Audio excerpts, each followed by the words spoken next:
Alright, the next movie on the agenda is The Toxic Avenger. It is actually a remake of the original from 1984, I believe. But it came out in 2023. However, it just got released in theaters this year. It's rated R. It's an hour and 42 minutes. Now, the whole film is centered around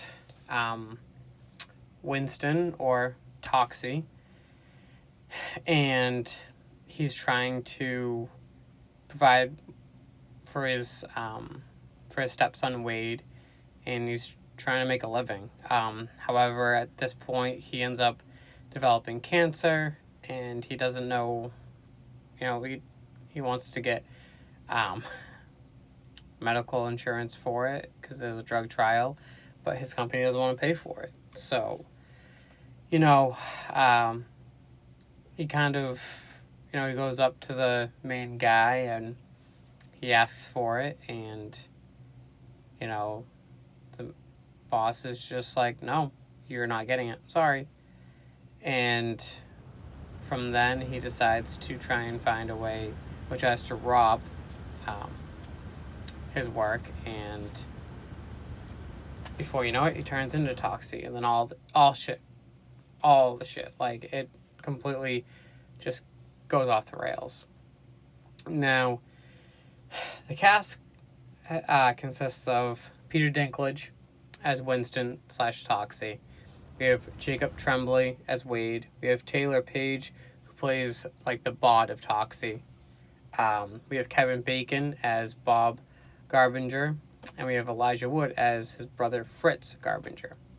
This film was absolutely outstanding. I watched it with my brother-in-law, went to the theaters, and it was probably one of the best films that I've seen in a while, just because of the sheer aspect of the soundtrack, the funny parts that they were able to put in, and it still made sense to the story.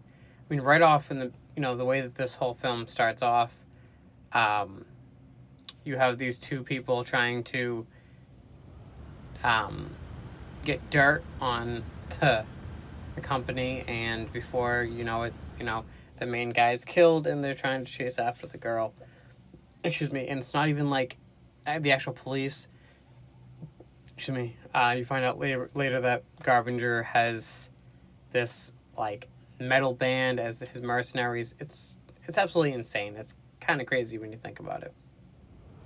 But I highly suggest check it out because it's a good time. And a lot of people, when you go to see a movie, it's either good or bad. I think this is like right in between. But be wary, it is very gruesome, very vivid. So if you can't deal with that, I highly suggest you don't check this out. IMDb gave it a 6.4 out of 10. I give it a 5 out of 5.